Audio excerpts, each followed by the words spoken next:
అందరికీ నమస్కారం. Welcome to it's TV. ప్రస్తుతం మనతో పాటు ఉన్నారు హరిత ధార్మిక సేవా సంస్థ వ్యవస్థాపకులు బ్రహ్మశ్రీ సూర్యకిరణ్ శర్మ మల్లాది గారు. గురుగారితో మాట్లాడి మరిన్ని మంచి విషయాలు తెలుసుకునే ప్రయత్నం చేద్దాం. అంతకంటే ముందు ఇటువంటి ఆధ్యాత్మిక పరమైన వీడియోస్ కోసం ఇప్పుడే మన ఛానల్ ని సబ్స్క్రైబ్ చేసుకోండి. నమస్కారం గురుగారు. శ్రీరామరక్ష. గురుగారు, మనకి 15వ తారీఖు జూలై 15వ తారీఖు ఆషాఢ మాసం ప్రారంభం అవుతుంది కదా. ఆషాఢ మాసం అనగానే అసలు చాలా ప్రత్యేకంగా భావిస్తారు అందరూ. ఎందుకు ఈ మాసంకి ఇంత ప్రత్యేకత? ప్రాకృతికంగా మన సనాతన ధర్మంలో ఉన్నటువంటి గొప్పతనం ఏమిటి అంటే, ప్రతి మాసములోనూ కలిగేటువంటి ప్రాకృతికమైనటువంటి మార్పులతోటి మన జీవితాన్ని అనుసంధానం చేసుకునేటువంటి మహత్తరమైన ప్రక్రియ సనాతన ధర్మంలో కనబడుతుంది. ఉదాహరణకి శ్రావణ మాసం రాగానే నోములు పడతారు ఆడవాళ్ళు. ఉడకబెట్టినటువంటి శనగల్ని వాయనంగా ఇస్తారు, లేదా శనగలు వాయనంగా ఇస్తారు. వినాయక చవితి రోజున ఈ వేపుళ్ళు, ఈ ఫ్రైసు, లేకపోతే మసాలాలు అవి కాకుండా ఉడకబెట్టినటువంటి వండ్రాళ్ళు మీరు నివేదనగా పెడతారు.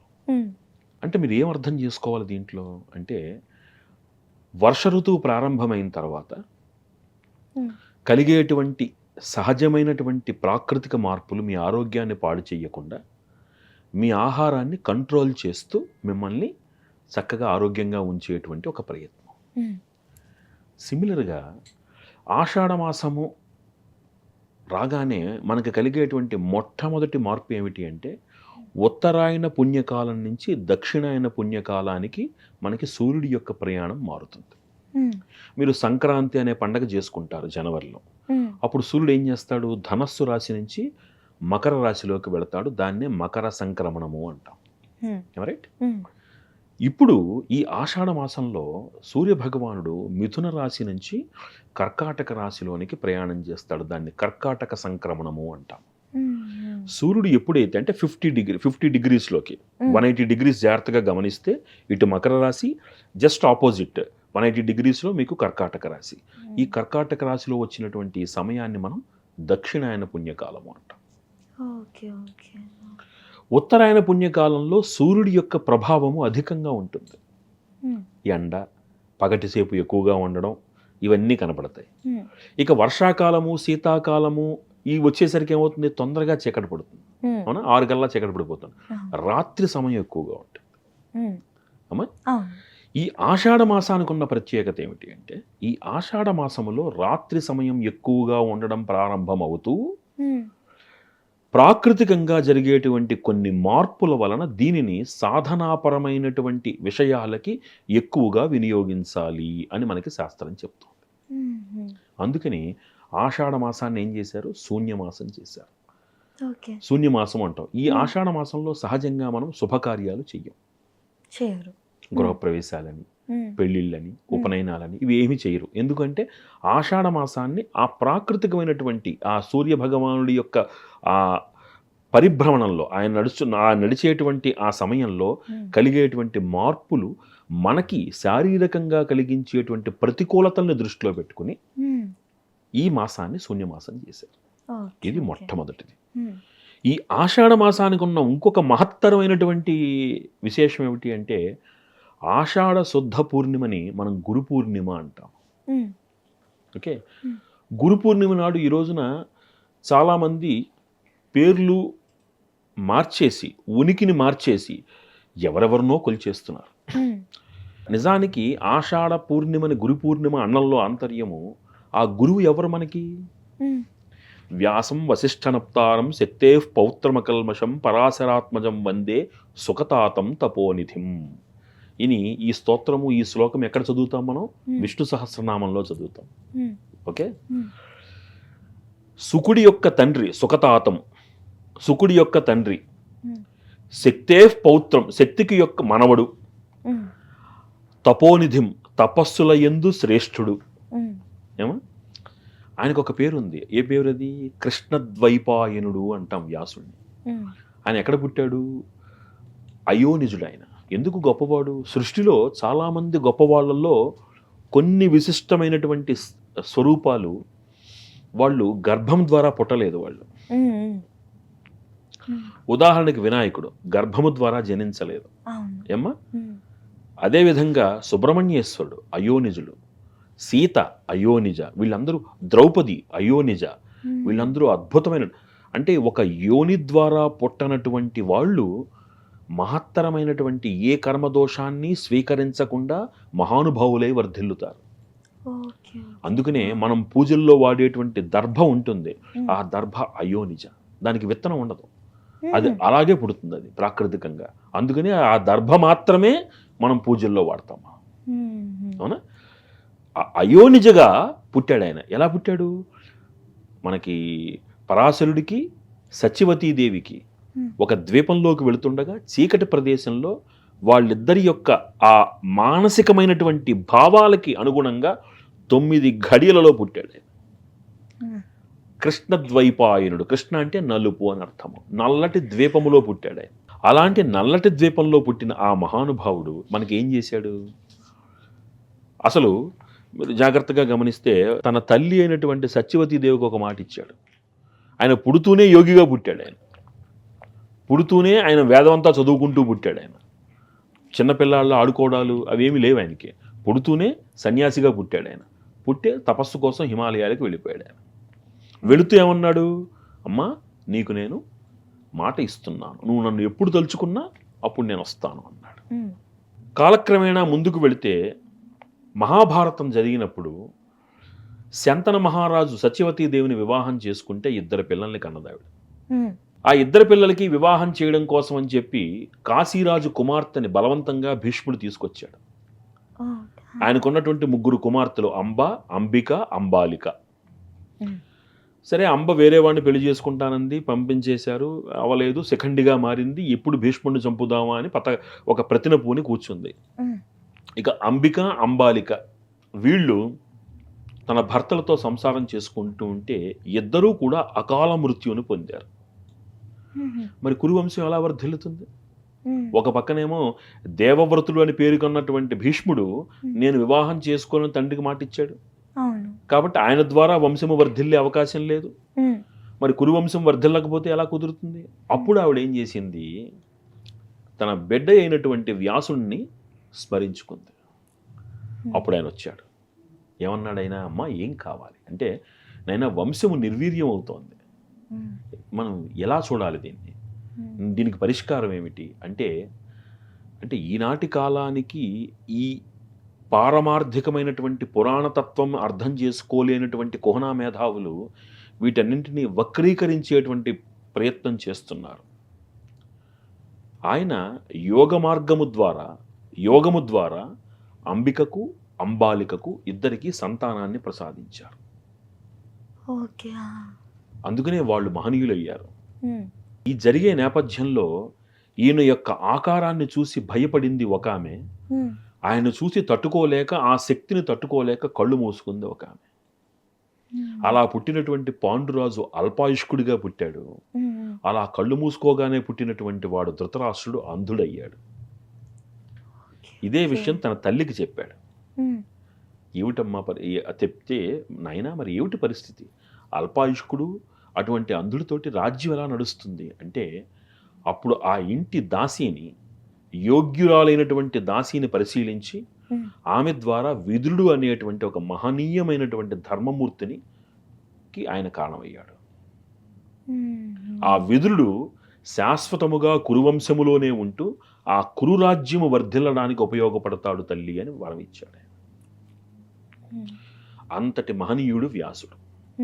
ఆయన ఏం చేశాడు? మనకి 18 పురాణాలను ఇచ్చాడు, 18 ఉపపురాణాలను ఇచ్చాడు, 4 వేదాలని మనకి విభజించాడు. ఆ విభజించిన వేదాలతో పాటుగా ద్వాపర యుగం నుంచి కలియుగంలోనికి మారుతున్నప్పుడు ఇంతటి వేద సంపత్తిని, వేదరాశిని జనాలు దాన్ని వాళ్ళు సంరక్షించుకోలేరు, దాన్ని వాళ్ళు అనుసరించలేరు. కలియుగంలో కలి ప్రభావం అధికంగా ఉంటుంది అని తెలియజేసి, ఈరోజు మనం చదువుకుంటున్నటువంటి లలితా సహస్రము, విష్ణు సహస్రము, ఇతర స్తోత్రాలు ఇవన్నీ మనకి వ్యాసులు వారు అందించారు. సరళీకృతమైనటువంటి పూజా విధానాన్ని అందించారు, వ్రతాన్ని అందించారు. రేవాఖండం, పద్మపురాణం, స్కాంద పురాణము రేవాఖండంలో సత్యనారాయణ స్వామి వారి వ్రతం, అదే స్కాంద పురాణంలో ఇంకొక ఖండంలో మరొక వ్రతం. ఇట్లా మనకి మనం నిత్యము చేసుకోవలసినటువంటి పూజా విధానాన్ని స్తోత్రాలని మనకు అందించి జీవన విధానాన్ని సరళీకృతం చేసి మనకి అందించినటువంటి ఆ మహనీయుడు మనకి తొలి గురువు. ఉమ్. అర్థమవుతుందా? అవునవును. అందుకనే ఉమ్. వ్యాసుల్ని తొలి గురువుగానే మనం పూజించాలి అని సదాశివ సమారంభాం, ఉమ్. సదాశివ సమారంభాం, సదాశివుడు మనకి తొలి గురువు. ఉమ్. సదాశివుడికి ఉన్న పేరేమిటి? గురువు అంటారు. గురువులకు గురువు ఆయన. Okay okay. ఓకే, సదాశివ సమారంభాం ఆయనతో ప్రారంభించేసి ఉమ్. శంకరాచార్య మధ్యమాం, ఆదిశంకర భగవత్పాదుల వారు మధ్యలో. దీనికి ఇంకొక ప్రతీతి ఏమిటి అంటే సదాశివ సమారంభాం వ్యాస శంకర మధ్యమ, వ్యాసుల వారు ఆదిశంకర భగవత్పాదుల వారు మధ్యలో ఉన్నటువంటి యావత్ గురుమండలమునకు నేను నమస్కారం చేస్తున్నాను. ఉమ్.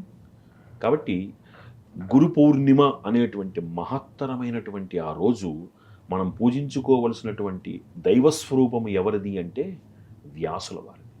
అందుకే గురు పూర్ణిమకు ఉన్నటువంటి పేరేమిటి? వ్యాస పూర్ణిమ అని పేరు. వ్యాస పూర్ణిమ.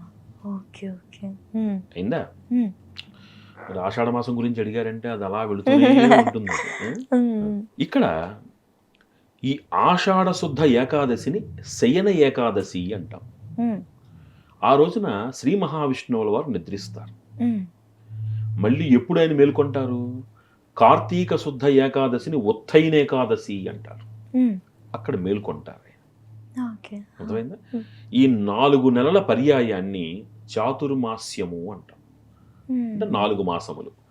ఈ చాతుర్మాస్యము అనేటువంటి వ్రతం ఏమిటి అంటే మనం జాగ్రత్తగా రుద్ర నమ్మకాన్ని చమకాన్ని పరిశీలిస్తే నమః కపర్దినే చ వ్యుప్తకేశాయ చ అంటుంది. ఉమ్. కపర్ధి అంటే అర్థం ఏమిటి అంటే ఈశ్వరుడికి ఉన్నటువంటి జటాజూటము యొక్క పేరు కపర్ధి, ఉమ్. ముడి. ఓకే. ఏమ్మా? ఆ. దాంట్లో గంగ ఉంటుంది. గంగను బంధించి ఒక్క పాయను వదిలిపెట్టారు ఆయన. ఉమ్.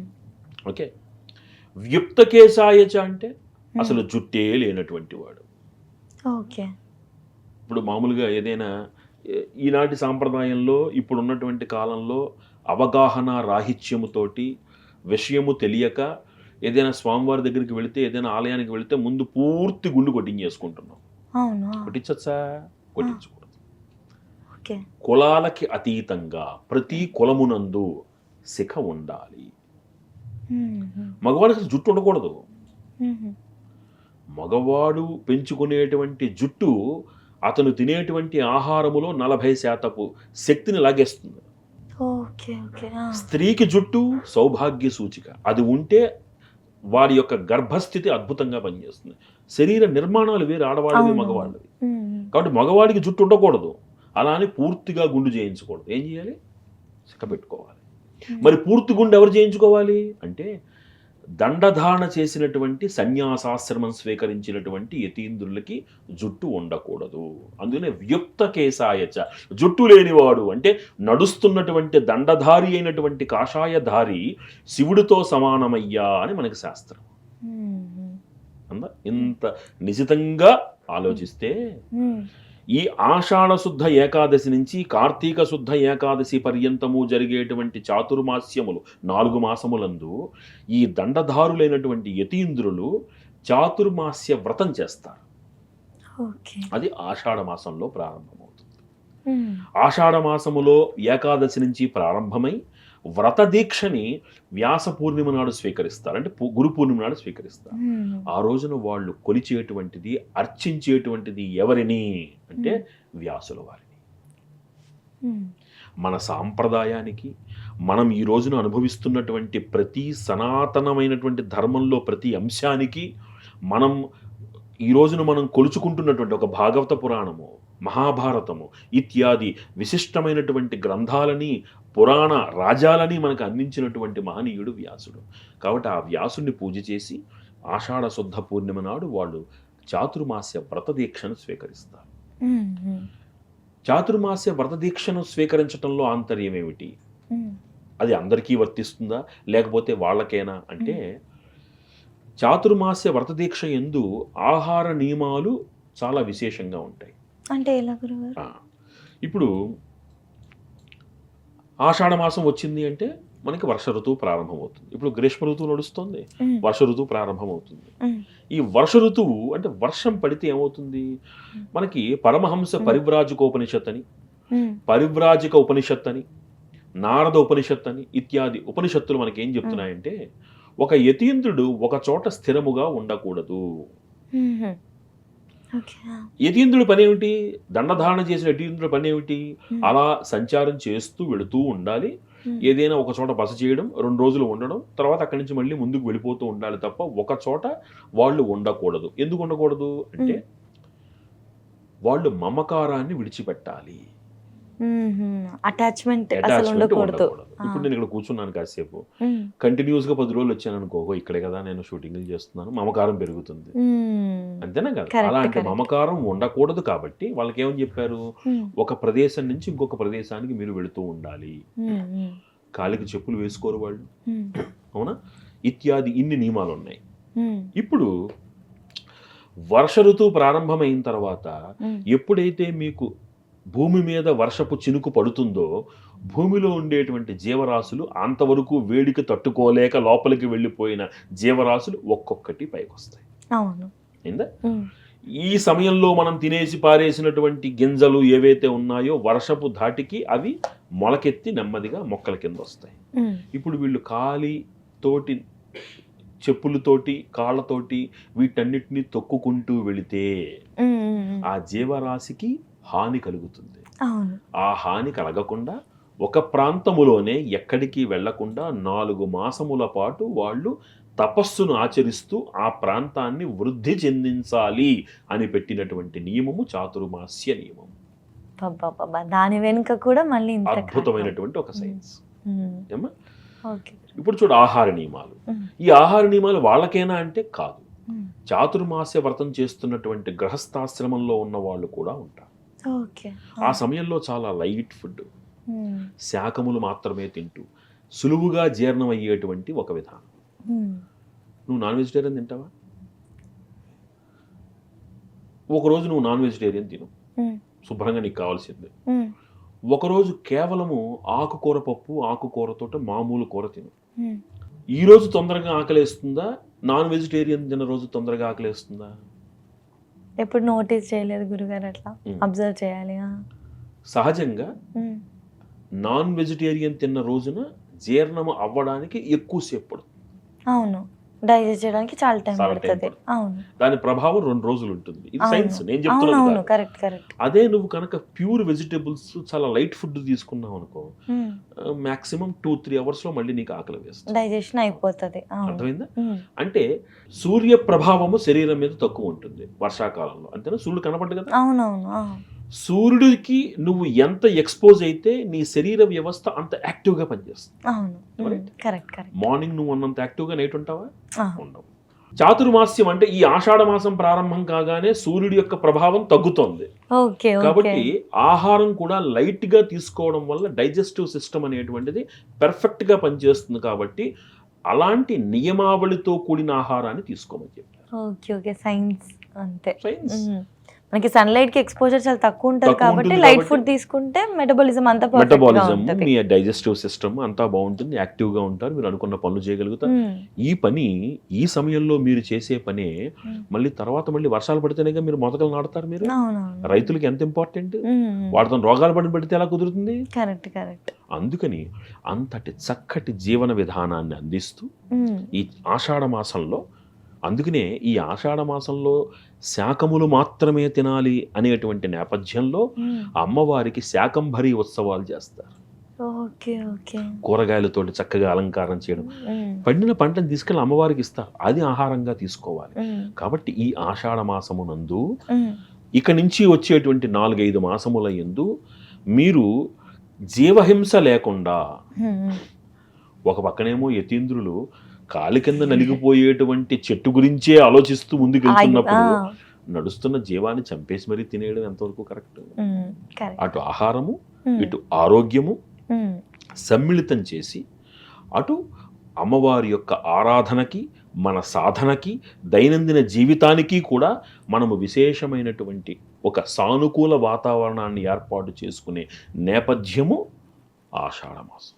గురుగారు, ఆషాఢ మాసంలో మనకి సాధారణంగానే గోరింటాకి చాలా ప్రత్యేకత ఉంటుంది కదా. ఆషాఢ మాసం వస్తే ప్రతి ఒక్క మహిళ గోరింటాకు పెట్టుకోవాలని ఆశపడతా ఉంటుంది. ఎందుకని? గోరింటాకు అనేటువంటిది ఒక సహజమైన ప్రకృతి నుంచి వచ్చినటువంటి ఒక చెట్టు. అవును. కొంచెం ఎలాబొరేటెడ్గా మాట్లాడుకుందాం. ఉమ్, కాలికి మెట్టెలు ఉన్నటువంటి ఒక స్త్రీ, ఉమ్, ఓకే, నీళ్ళల్లో ఎక్కువ తిరుగుతూ నీళ్ళల్లో పని చేసుకుంటూ ప్రతినిత్యం ఆ నీళ్ళల్లో చేసుకుంటూ ఉన్న వ్యక్తి కాలికి మెట్టెలు ఉన్నప్పుడు వాళ్ళ కాళ్ళకి ఫంగస్ రావడం ఎప్పుడైనా చూసారా మీరు? ఉమ్, అది కాలి మెట్టెలు లేకుండా, ఉమ్, వెండి అనేటువంటి ఒక ఇది లేకుండా ఉత్తి కాళ్ళతో ఉన్నటువంటి వ్యక్తులను చూస్తే ఉమ్. ఖచ్చితంగా మీ చేతులకు కాళ్ళకి ఫంగస్ కనపడుతూ ఉంటుంది. Okay, okay. సో ఆ మెట్టలు అక్కడ ఆ రోల్ని ప్లే ఆ చేస్తాయి. రోల్ని ప్లే చేస్తాయి. అలా మీరు చేసేటువంటి ఈ పరిస్థితుల్లో, అంటే మీరు ఉన్నటువంటి వాతావరణ పరిస్థితుల్లో ఇన్ఫెక్షన్స్ దగ్గరికి రాకుండా నీళ్ళ చెమ్మ ఎక్కువగా ఉంటుంది. అవునవును. అందుకని మన వాళ్ళు ఏం చేస్తారు, వర్షాకాలం రాగానే ముందు బట్టల్లో కలరౌండ్లు వేస్తారు. ఎందుకు వేస్తారు కలరౌండ్లు? బట్టల్లో ఉండేటువంటి చెమ్మ లాగేస్తుంది. అవునవును. ఆ చెమ్మ లాగకపోతే ఏమవుతుంది, ముక్క వాసన వస్తుంది. దానికి ఈ పురుగులు అట్రాక్ట్ అవుతాయి. ఎంత అద్భుతం. అందుకని కలరౌండ్లు వేస్తారు. మరి ఇప్పుడు మీరు ఇప్పుడు ఉన్నటువంటి ఆడవాళ్ళు ఏం చేస్తున్నారు? కలరౌండ్లు వేరు, కంఫర్ట్లు వాడతారు. Smell fresh. కానీ కలరౌండ్లు వేయడంలో ఆంతర్యం ఏంటి? ఓన్లీ వాసన మాత్రమే కాదు, బట్టలో ఉండేటువంటి చెమ్మతనం లాగేస్తుంది. ఎప్పుడైతే చెమ్మతనం లాగేస్తుందో ఆటోమేటిక్ గా పురుగులు అనేవి దగ్గరికి రాకుండా ఉంటాయి. ఇంత ప్రక్రియ. అందుకనే మీరు గమనిస్తే కొన్ని కొన్ని ఇళ్లలో ఎప్పటికీ కూడా సాంప్రదాయం ఉంటుంది, ప్రతి నిత్యము కూడా సాంబ్రాణి వేస్తారు ఇళ్ళ. అవునవును. ఆ సాంబ్రాణి ఆ నెగిటివ్ ఎనర్జీని, ఆ చెమ్మని పోగొడుతుంది. ఇదే సమయంలో ఇంట్లో బల్లులు ఎక్కువ వస్తాయి. బల్లి ఇంటికి చాలా ముఖ్యమైనటువంటి జీవి. చాలా మంది తరిమేస్తారు బల్లులు. బల్లికున్న గొప్పతనం ఏమిటి అంటే ఇంటికి పట్టిన చెమ్మ లాగేస్తుంది. అది ఇంటికి పట్టింది మీకు తెలియకుండా వర్షాలు పడినప్పుడు పైన చెమ్మ పడుతూ ఉంటుంది. బల్లి కనుక ఇంట్లో తిరిగితే గోడలకి చెమ్మ ఉండదు, చెమ్మ లాగుతుంది. దానికి ఉన్న ప్రత్యేక గుణం అది బల్లికి. ఇవన్నీ అంటే ఇప్పటిదాకా కనబడిన ఒక జీవి సడన్ గా కనబడుతూ ఉంటుంది. ఎక్కడి నుంచి వస్తాయి? అవునా కదా? వర్షం పడగానే కొన్ని పురుగులు వస్తాయి బయటికి, అప్పటిదాకా కనపడవు అవి. వేసంకాలంలో మిడతలు వస్తాయి, మళ్ళీ వర్షాకాలంలో కనపడవు. ప్రకృతి ఎంత అందమైన ప్రకృతి. రైట్. ఈ గోరింటాకులో ఉన్నటువంటి ప్రాశస్త్యం ఏమిటంటే, ఇలా ఎప్పుడైతే మనం చెమ్మ వాతావరణంలోకి వెళ్ళిపోతామో తెలియకుండా వీటిలో ఫంగస్ ఏర్పడుతూ ఉంటుంది. అందుకని ఆషాఢ మాసం మాత్రమే కాదు, శ్రావణ మాసంలో కూడా ఈ పద్ధతిని అవలంబిస్తారు. ఇప్పుడు మళ్ళీ కొత్త ఫ్యాషన్లు వచ్చాయి. గోరింటాకు పెట్టుకుంటారు కానీ గోళ్ళకు పెట్టుకోరు. ఇంకెందుకు పెట్టుకోవడం? సో మెయిన్ ఇంపార్టెంట్ గోల్డే. ఎందుకంటే దాంట్లోకి ఎటువంటి ఇన్ఫెక్షన్ చేరకుండా. ఎందుకని? దీని ద్వారానే ఆహారం వెళుతుంది. దీంట్లో ఫంగస్ ఉంటే ఆ రోగం లోపలికి వెళుతుంది. ఆ ఫంగస్ దగ్గరికి రాకుండా ఆడవాళ్ళు చక్కగా, ఎందుకంటే ఆడవాళ్ళు ఎక్కువ నీళ్లలో తిరుగుతారు, బట్టలు ఉతకడమనో మరోటనో తిరుగుతూ ఉంటారు. అందుకని ముఖ్యంగా వాళ్ళకి నియమించినటువంటి నియమం ఇది. రైతులు వాళ్ళకి నియమించినటువంటి నియమం ఇది. ఇది చాలా మంది మనకి దీన్ని ఏం చేశారు, మనకి తీసుకొచ్చి చక్కగా అందరూ ఆచరించాలి కాబట్టి, నాన్న నీకు గోరింటాకు బాగా పండితే మంచి మొగుడు వస్తాడే అంట. ఆడవాళ్ళకి ఏమో రే నిన్ను ప్రేమించి పెళ్ళం వస్తుందిరా మొగాళ్ళకి అంటారు. అర్థమైందా? ఇలా ఎందుకు పెట్టారంటే దాన్ని ఒక దాంతో లింక్ చేశారు వాళ్ళు. చూడండి, మీరు గమనించండి, గోరింటాకు పెట్టుకున్న తర్వాత వాసన చూడండి, ఒక రకమైనటువంటి వాసన వస్తుంది. ఎంత అద్భుతమైనటువంటి. ఇదంతా దాని వెనకాల ఉన్నటువంటి అద్భుతమైనటువంటి ఒక జీవన విధానం అది. మనం హిందూ ధర్మాన్ని దేవుళ్ళకి మాత్రమే పరిచయం చేస్తున్నాం, దానికి మాత్రమే పరిమితి చేస్తున్నాం. నో, హిందూ ధర్మం ఒక నాగరికత, హిందూ ధర్మం ఒక జీవన విధానం. ఇది ఇంకా ఏ పుస్తకం పట్టుకు తిరిగినటువంటి వాళ్ళని అడిగినా, వాళ్ళ పుస్తకాలు మీరు చదివినా అక్కడ కనపడదు, మీకు కనపడే అవకాశం లేదు. ఇది ఒక్క సనాతన ధర్మానికి మాత్రమే అద్భుతమైనటువంటి యోగం ఇది. సో ఇక్కడ గోరింటాకులోను, అటు చాతుర్మాస్య వ్రతంలోను, ఇటు గురు పూర్ణిమలోను, ఆషాఢ శుద్ధ ఏకాదశి నాడు ఎక్కడ చూసినా, శాకంభరి ఉత్సవాలు తీసుకున్నా అన్నింటిలోనూ మీకు కనపడుతున్నటువంటి మాహాత్మ్యం ఏమిటి అంటే మన జీవనాన్ని, మన శరీరాన్ని ఆరోగ్యవంతంగా ఉంచడం. ఇంకొక చిన్న సందేహం గురుగారు, ఆషాఢ మాసంలో కొత్తగా పెళ్ళైన అమ్మాయి ఉంటే పుట్టింటికి పంపిస్తూ ఉంటారు, భర్తతో కలవకూడదని, అత్త ముఖం చూడకూడదని చెప్పి ఇలా అంటూ ఉంటారు కదా, ఎందుకని చెప్పేసి అలాగా? ఆషాఢ మాసములో కనుక ఏమవుతుందంటే, ఆషాఢ మాసంలో ఇందాక నేను చెప్పినట్టు జరిగేటువంటి కొన్ని కొన్ని ప్రాకృతికమైన మార్పులు. ఉమ్, ఇప్పుడు దీనికి ఒక చిన్న ఉదాహరణ చెప్తాను. ఉమ్, వివాహానికి ఒక ముహూర్తం మనం పెట్టేయడం అనుకోండి, ఉమ్, సహజంగా రాత్రిపూట ముహూర్తం పెట్టండి అంటారు. ఉమ్, ఎందుకు అంటే రాత్రి సమయము చంద్రుడి ప్రాధాన్యంగా సాగుతుంది.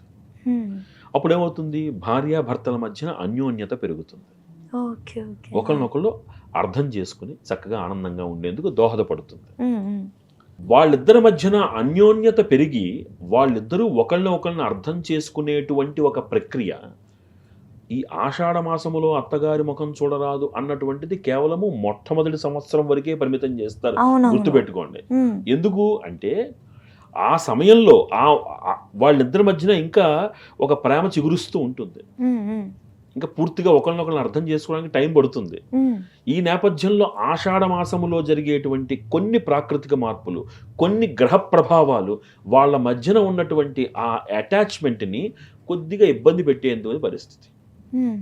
అందుకని ఏం చేశారు, నువ్వు పుట్టింటికి వెళ్ళిపో, నీ మానం నువ్వు కూర్చో ఇంట్లో, నీ మానం నువ్వు కూర్చో ఇంట్లో ఓకే ఓకే. అని వాళ్ళని, అంటే అర్థం ఏమిటి, ఉమ్, మనకి శాస్త్రం ఒక మాట చెప్తుంది, మంచి చెయ్యడము అంటే ఇంకొకరికి నువ్వు ప్రత్యేకంగా మంచి చేయడమే కాదు, వాడికి చెడు చెయ్యకపోయినా మంచి చేయడమే. అవును. ఉమ్, అలా వాళ్ళిద్దరినీ కలిపి వాళ్ళిద్దరి మధ్యన దూరం పెంచటం కంటే ఎవరికి వాళ్ళని ఒక్క నెల పాటు మీరు చూసుకోకండ్రా.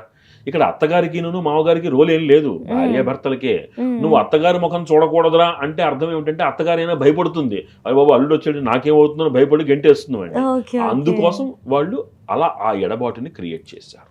ఉమ్, ఉమ్, రెండవది ఏంటంటే, ఈ సమయంలో కనుక వాళ్ళు కలిసి ఉమ్, గర్భము దాలిస్తే, గర్భం వచ్చే సమయం మళ్ళీ ఏమవుతుంది, మీకు వర్షాకాలం అవుతుంది. ఉమ్, ఉమ్. అవును. అందున ఉమ్, ఆ వర్షాకాలం అయినప్పుడు ఏమవుతుంది, ఆ అమ్మాయి కోలుకోవడం అనేటువంటిది చాలా ఇబ్బంది పడుతుంది. Okay okay. ఆ, రైట్. ఇప్పుడు ఒకసారి ఆలోచించండి, ఆగస్ట్ వరకు లేదా సెప్టెంబర్ వరకు ఈ వర్ష ప్రభావం వలన మీరు ఏదైనా దెబ్బ తగిలింది అనుకోండి, అది హీల్ అవ్వడానికి కూడా టైం చాలా పడుతుంది. టైం పడుతుంది. అవును. ఇది దృష్టిలో పెట్టుకుని ఆ అమ్మాయి తిరిగి కోపప్ అవ్వడానికి శరీరంలో వేడి పుట్టాలి. ఉమ్, ఉమ్, వాళ్ళకి వాతం కలుగుతుంది, ఉమ్, వేడి పుట్టడానికి కట్టెకారం అని కట్టె అని కొన్ని చేస్తారు వాళ్ళకి. ఉమ్, ఉమ్, దాంట్లో ఆ ఎప్పుడైతే ఆ వేడి లోపల పుడుతుందో ఉమ్. వాళ్ళల్లో ఉండేటువంటి ఆ వుండ్ హీల్ అవుతుంది. Okay okay. ఆ, ఇప్పుడు వీళ్ళు కలిశారనుకోండి, ఇక్కడ 4 నెలలు, అక్కడ 8 నెలలు, అక్కడ 4 నెలలు అయ్యేసరికి ఎప్పుడు ఎంత అవుతుంది మీకు, కరెక్ట్గా మళ్ళీ వర్షాకాలం ప్రారంభం అవుతుంది. ఆ గ్యాప్ ఉమ్, వాళ్ళకి ఇబ్బంది పెట్టకుండా దాన్ని వాళ్ళు కంట్రోల్ చేశారు. Okay okay. వెనక ప్రతి దాని వెనకాల ఉమ్, చేదస్తము అనుకుంటే, వితండము అనుకుంటే, మనం చేస్తున్న ప్రతి తప్పుకి ఈనాటి కాలము ఎక్కడో ఒక చోట దాని యొక్క పర్యవసానాన్ని అనుభవిస్తున్నారు.